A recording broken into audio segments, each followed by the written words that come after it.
everybody agrees our lives are cluttered and even overwhelmed because of, first of all, the simple sheer intensity and sheer multitude of media streaming into our consciousness and psyches all the time, whether it's on your mobile phone, whether it's on your computer, whether it's on your television, wherever you are, when you're walking down the street, everyone's trying to grab our attention. And it's literally an inundation. We're being inundated like a flood, a deluge that sees no, that does not, it's relentless. Once upon a time, the challenge was, how do you find relevant information? How do you find information? And it was a job to go and research and find information. Today, it's the exact opposite. When you make a search, you get so much information. The challenge is, how do you filter it to find out what's relevant? So really, everything's been turned around to be able to filter, to find that which is relevant, because there's so much coming our way. We don't even, if you took an account of how much that information and data comes your way every day, we'd be all shocked, the sheer amount. We're getting used to it. You just go into your inbox, you have spam filters, you have this, you have that, and you just know how to clean it up quickly. That doesn't mean it's still not coming our way, and we have to spend time doing all of that. Now, of course, there are great benefits to technology. I'm not suggesting it's only the negative, but we do live in a world of over-stimulation, overexposure to information far beyond that which we need. And when you take into account also the jobs we have, the expectations our bosses or our clients may have, family, and others, we are literally being attacked from every possible direction of that completely colors and frankly fragments our lives. And it's no wonder that so many of us feel so burned out at times, or all the time, because of this overexposure and over inundation of so much information and data and so on. So how does one determine in life what is a priority and what's an option? With all that's going on in our lives, how do you determine? And it's not that simple, because very often the activities that we're involved in are part of our routines due to our habits, the need to conform, the expectations, real or imagined, that people have of us, our fears, and so many other forces and factors and voices that tug us in every which way, direction. So how do you even determine what's important or not? And once you get into that inertia of habit, routine, pattern, it gets very difficult to distinguish what is absolutely necessary, what is optional. However, if you just think about it, if you were able to pause for a moment and just list everything you do, it would be a lot easier than just thinking, okay, I'm going to just take on all these details in one cold turkey shot. The way to do it is to actually sit down and figure out what's a priority, what's not a priority. So that's what I'm going to discuss here. Besides the fact, the actual tools of how we take stock and how we determine what is a priority, also being able to step back, and doing so is, of course, the key thing, is implementing it. So where do you begin? Where do you begin when you think of things? If you're going to go back to the drawing board, where do you begin? And I just want to acknowledge again, obviously all of us are already middle of our lives somewhere or another. Some of us have jobs, some of us have families, some of us have both, some of us different obligations and responsibilities. We're not talking here to newborns. Obviously, for a newborn child or a young child, parents have the responsibility and the ability to help give their children that type of sense of priorities, so they don't get themselves stuck in things that are not priorities. But let's talk here, we're talking firstly adults, to ourselves. So where do you begin in a way that also does not disrupt your whole life? To say, I'm going to quit my job, quit my family, quit everything I'm doing, I'm starting from scratch, is just not practical. And not even healthy for that matter. Because much of it can be very good things in our lives. So the goal here is not to just clean the slate and let's start with a clean slate and start from scratch. The goal is to take what we have and be able to look at each item and determine what is a priority and what is absolute necessity and what is not. And it's absolutely able to be done, but there's certain few prerequisites that we have to go through to get to that place. There's that classic story I mentioned it a number of times. It's pretty popular today. Where a guy was giving a professor was giving a time management class. And to make a particular point, one day he comes to the class with a demonstration. He has a few assistants walk in with him, and he sets in the middle of the room, before all the students, a big empty aquarium. An empty aquarium. Then he has a few sacks that come along, and he says to the class, here we have an empty aquarium, this is like your empty day. Your life. And you have not yet filled it up with anything. You have no to-do list for this day. You don't yet have a schedule. You don't have any goals, and so on. And he begins. He opens up sack number 1, takes out of the sack some big boulders, and places them into the aquarium in an organized way. Those stones that fit into the aquarium, big stones. Fills it up as closely to the top as he can, and says, okay, class, so what do we see here? What do we filled up with boulders? Is this aquarium full? Obviously, it wasn't completely full, because the boulders are different shapes. They didn't fill the aquarium to every corner and every niche. So he opens up bag number 2. What do we have in this bag? Small stones, pebbles. And he pours in the pebbles. So they, of course, fill in all the different spaces that the bigger rocks did not fill. Fills it to the top. Now, class, do we have a filled aquarium? Some of the class said yes, some said no. He opens up bag number 3, and the bag number 3 is very fine gravel. So no longer pebbles or stones, the small stones, gravel. Gravel is so fine, it can fill the nooks and crevices, the nooks and crannies that the little stones didn't fill. So now do we have a filled aquarium? Most of the class said yes, and a few smart Alecs said no, because they saw another bag, obviously. But no one knew what was in the bag. He opens up sack number 4, and what's in there? Pitchers of water. He pours the pitchers of water till it spills over. So now we have the big stones, the small pebbles, the fine gravel, and the water spilling over. Now, of course, water is even finer than the gravel, so it really fills everything up. Now there's really no room in there. So he says to the class, okay, what's the lesson? Now it's full. What's the lesson? So being that it's a time management course, the students, some of them said, the lesson is very simple. That even when you think your day is filled, you can always fill it up with something more. In other words, you think you're busy and every minute is filled. No. Just like the boulders didn't fill it. You need the small stones. After the small stones came the gravel, then the water. You could always fill it with more. So he said, no, that's not the lesson. The lesson is the exact opposite. The lesson is that if you don't get the boulders in first, if you don't have your priorities in place, you're never going to get them in. In other words, if I had started filling it with water, and then with fine gravel, and then the small stones, I could never get the boulders in.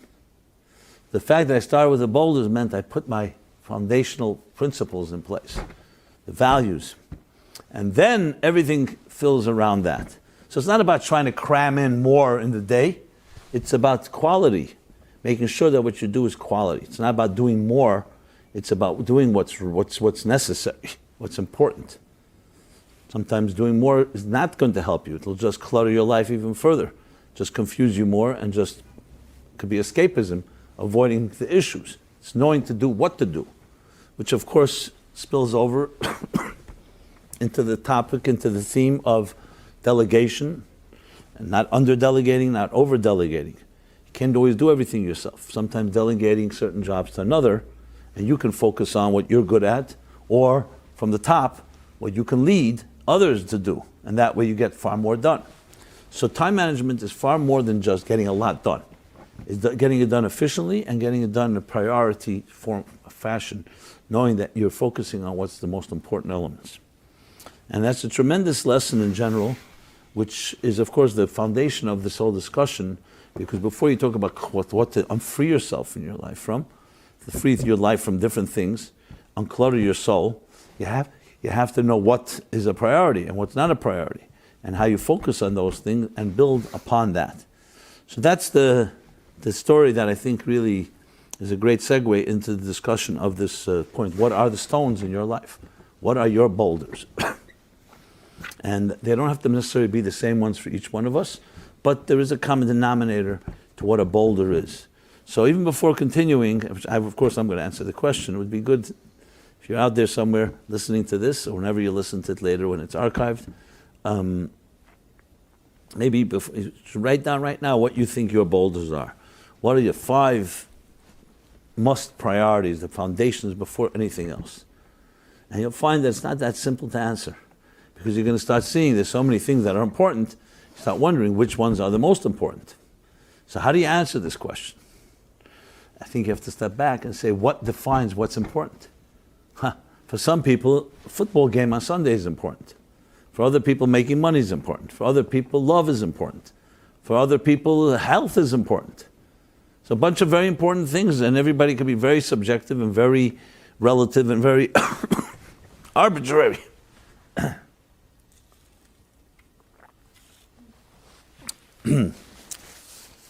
So how do we define it? So I would go a step back. We have to define what makes something important. Just because you think it's important doesn't mean it's important. That's where it gets more delicate, because you can say, who am I to tell you what's important? Sure, I'm not here to tell you what's important. I'm here to throw out ideas, suggestions, food for thought, so you can really look into it yourself and see what makes most sense. But you have to be ready to challenge yourself, because you can be doing something that you think is vital and critical and find out, you know what, it's just optional. Unfortunately, we see this very often when people have a crisis, a health crisis or another crisis, life and death issues. Suddenly, certain things that were so important become completely insignificant. And the focus is completely on the time and focus. You suddenly have time and focus to focus on what really matters. To use a small example, many of us as parents don't always have time for our children because we're busy at work. And ironically, we're saying we're building security for our children, while they are being deprived of the most important security, which is not money, but your love and your attention and time. However, God forbid, if a child is suddenly sick, or a child is suddenly it's a crisis, a healthy parent, even if they didn't give enough time, will usually say, you know what, I'll take off of work. If there's a crisis, if there's an emergency, obviously, because suddenly those priorities emerge as being more important than your work or other details. Now, do we have to wait for a crisis or emergency? Obviously not. I'm just using it as an example that suddenly we're thrust in a situation where things that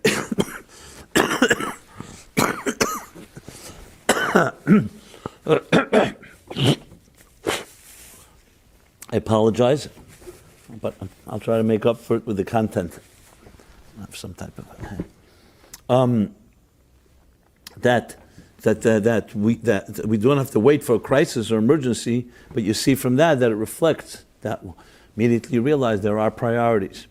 A person can be everything going well, entertaining themselves, enjoying themselves, and there's a health crisis in their own lives. They suddenly realize what's most important, health. Because without health, you can't have other things. So sadly, sometimes the only way we wake up to these realities is by having some type of unfortunate negative experience.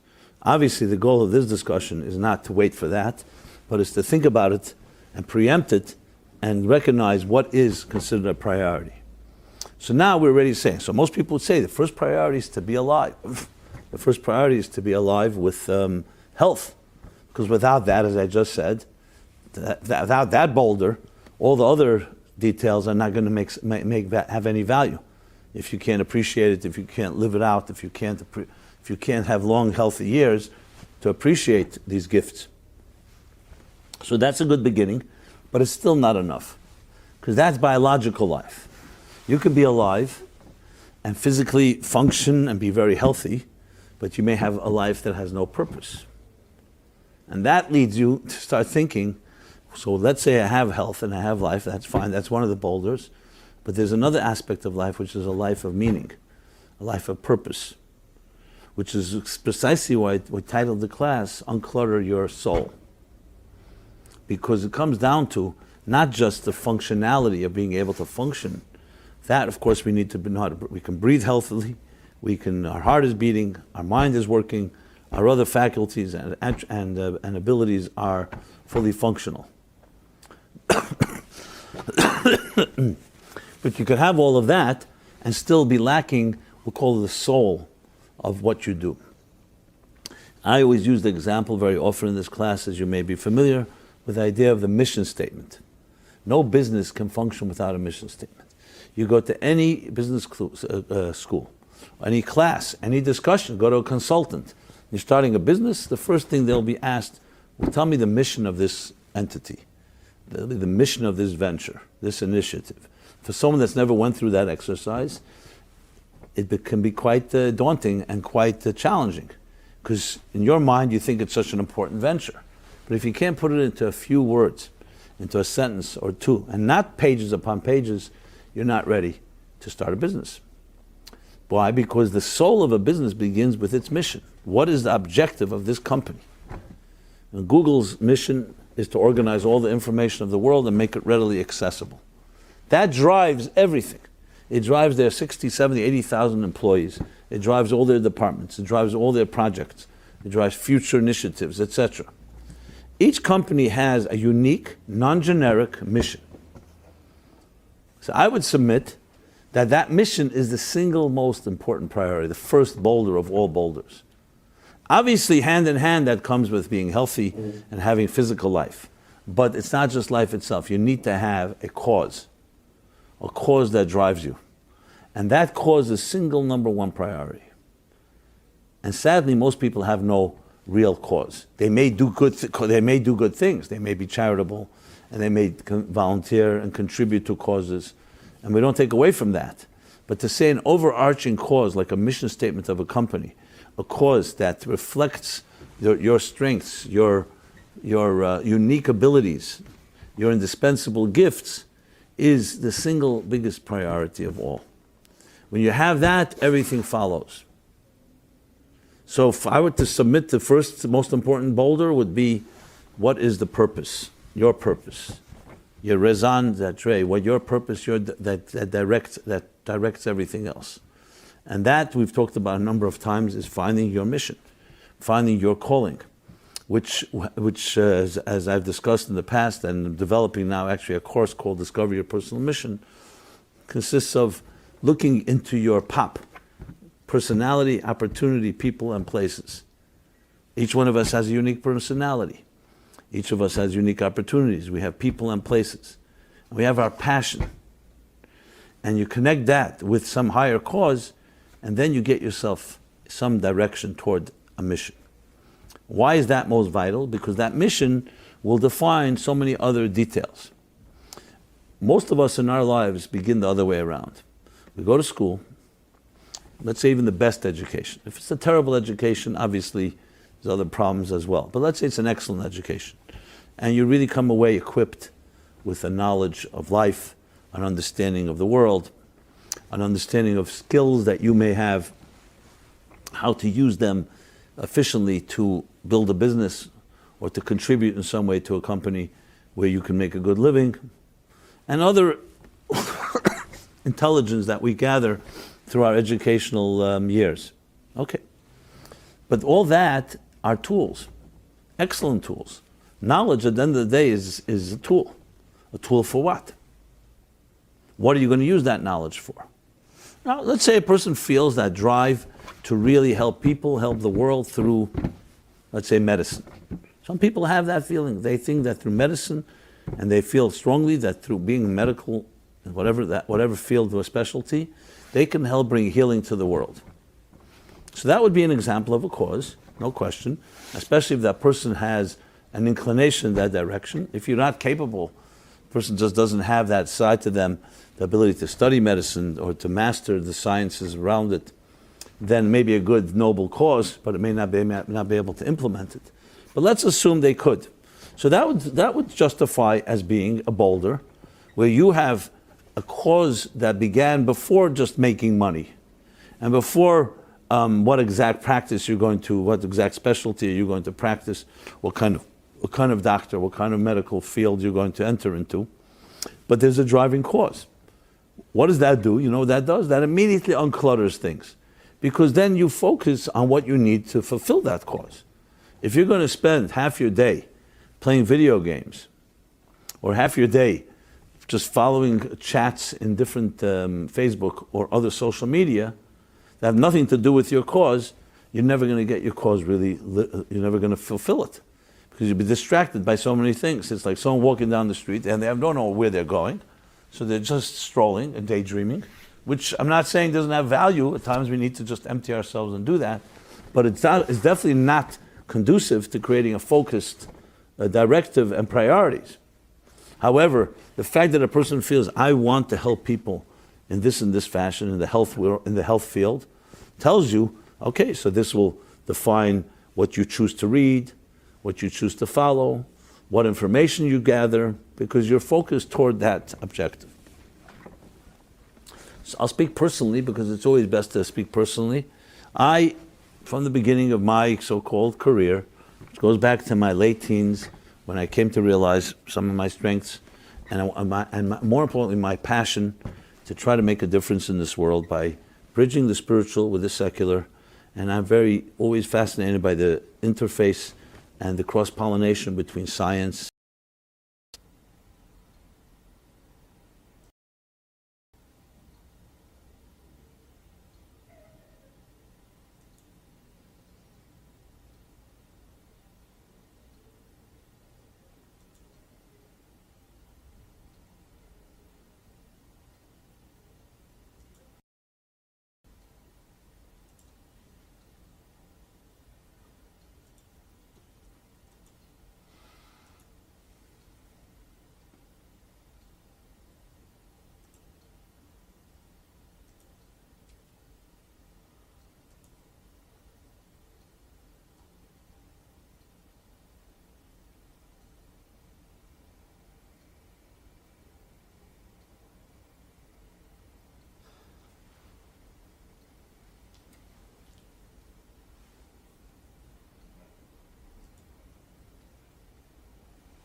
Sorry for that. Looks like it's continuing. Okay. So, to sum up what I've said so far, is that the single largest boulder or most important boulder is mission. Because that defines everything else. I was speaking about myself. So how does it define my life, my own purpose and mission? Is I'm constantly looking. I'm always looking at events in the world, current events, scientific breakthroughs, other stuff, speaking to people, looking to see the deeper message behind it, and how can it turn into something that can help the human race. And that becomes a focus. And automatically when stuff ends up in my inbox, or in social media, or other things that come my way, I quickly decide, is this something that fits my calling and mission, or it doesn't? Now, obviously, we all can be distracted sometimes and seduced or tempted by something that has nothing to do with who we are. But that's the discipline you need to have. But at least you have a fighting chance because you have something driven. And I can see the same thing for a person who's in the medical field or health field. We'll be looking constantly, what are new health ideas and so on. I mentioned before gratitude. I happen to see it because I look constantly for these things. I see a trend developing. I mean, you start seeing gratitude articles in this newspaper, in this magazine, in this blog, and this so on. You suddenly see a trend. But you see these things when you have that focus. And every one of us, if you know what that focus is, you'll start seeing things you haven't seen till now because you know what you're looking for. And it's not miraculous. It's just a matter of having that type of focused attitude. As I mentioned before, let's go back to the example. You're walking down the street, you're walking down Fifth Avenue in New York City. Or take any city, anywhere, any street, especially a busy one. How many things are going on that street? Hundreds. Here's a store that's advertising this, another store, and beautiful designs and beautiful showcases, especially in the holiday season. You go down the same thing when you stroll down into cyberspace. There are millions and billions of websites. Constantly, you can be stimulating yourself all the time. So how do you determine? So if you have nothing going, if you don't have any focus at all, whatever comes your way, something that strikes your fancy, I'll walk into this store, I'll walk into that store. As I said, maybe there are days we should do that. We're just, more lackadaisical, more free-spirited, and without any particular focus. But you can't live your whole life that way. Because you end up then just having the millions of fragments that just drive you in every possible direction. So the first thing is, what are the things you would focus on? What are the things that are priorities, defining, or I should say, the priorities are defined by what are the things that you see yourself as your cause, as your calling. Now you may say, I don't have a cause or calling. Well, this is the time to think about that. Because if you want to correct this, you want to unclutter your life, it's not just about looking at everything you're doing and what am I going to throw out today, what I'm not. Because how are you going to determine? You'll say, this is important. Do you ever try to clean up your house? And you start to realize, in 1 second, or clean up your office or your desk, and say, hey, 1 second, everything is important. Obviously, there's always going to be some garbage that you could throw out. But there comes a point where you say, you know what, I may need it in the future. But when you have that type of focus, then you could always say, this can go into storage because I know I'm not going to access it. I don't need it in my room, in my office for the immediate future. I could always access it. So I'll make a file, put it away in a filing cabinet, or put it away in a storage place, clearly labeled, so I can access it, retrieve it. But what do I want to have on my desk, or what do I want to have nearby? Underhand, not underhand. You know what I mean? Near you, or what do you want to have on your desktop? What do you want to have? You want things that you use on a daily basis. You want your calendar. You want other things. What is it determined by? Determined by what is immediately important. But how do you fill your calendar? How do you determine what's an important meeting, what's not an important meeting? So I'm suggesting the first thing to begin with is cause. Need to identify a cause. The faster and the better you identify your cause, you immediately, in direct proportion to that, will be diminished clutter in your life, because the cause will define what is important, what's not important. For example, if you remember those best-selling books, What to Expect When You're Expecting. This was for pregnant women expecting children. So this became their priority. They want to know what to expect.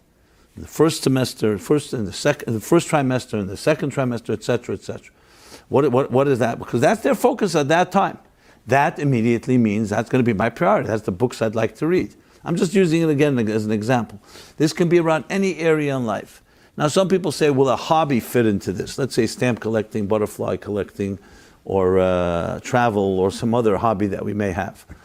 It qualifies to some extent, but not completely. Because a hobby, at the end of the day, by definition, is an optional thing. You can have one hobby today, you can have another hobby tomorrow.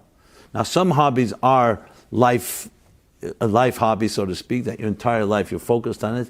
So then it can spill over into what is called a cause. But hobbies are not always cause-driven.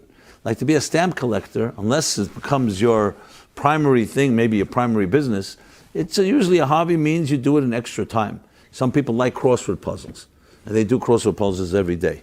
I would not call that a cause. It could be something that you find stimulating, and it could be something very gratifying, and I'm not going to suggest that it's completely optional, but the truth is it is optional. Because if there were other issues that came up that were more life-threatening or life and death, you may not do the crossword puzzle. It's not that vital, even though you may enjoy it. So I think it's important to distinguish between things you like and things that are cause-driven. A crossword puzzle is not necessarily cause-driven. It can sharpen your vocabulary. It can sharpen your deducing and your creativity. But to say that it's cause-driven, I would not put that in that category without in any way dismissing its value. Now, we live in a world where life is a lot of leisure, and therefore people have a lot of things they do that are for leisure. I like to swim. I like to surf. I like sports. I'm a wine taster. There's a lot of lists. I've just used a few. There's hundreds and hundreds. But these are all interests that can be very nice, but I would not put them in the bolder category. I would put them in the category as additional elements that help enhance your life. Cause, on the other hand, is a force that drives your life from beginning to end, your entire life. Now, this doesn't mean that you're constantly 24/7 the cause, but it's the primary thing, the primary default. I go back to myself, I can't say 24/7, but it's pretty close to it. Now, this doesn't mean you don't have room for other things, but you know that this is a vital thing. Obviously, you're eating a meal, you need to sleep. There are many things we do that are means to another end. But this leads me to the next point, which is the means and the ends argument. Another way of determining what are, a second thing that's important, that criteria to determine what's a priority, I would say to think in terms of means and ends.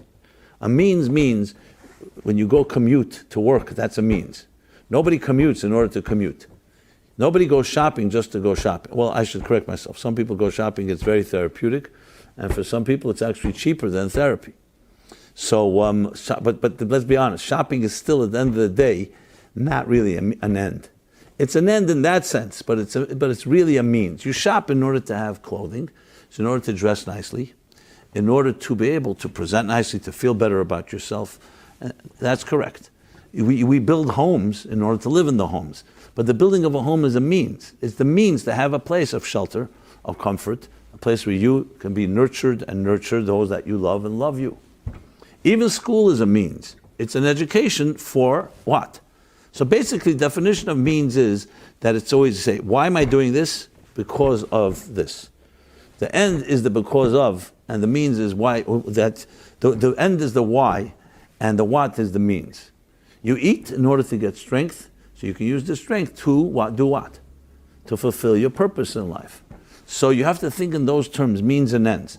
Very many people, when they look at priorities, they think the means become an end. And they see that as a necessity. It's not a necessity. It's a step there. And I'm not saying it's not an important step. Someone will say, okay, one second, how does that help me? I need to commute to work. I live here. My job is here. How am I going to get from here to here? So who cares whether it's called a means? I still have to do it. Yeah, you have to do it, but you're not going to put into it all your best energy because it's just a technicality. It's not going to be a boulder. It's going to be a necessity based on other necessities.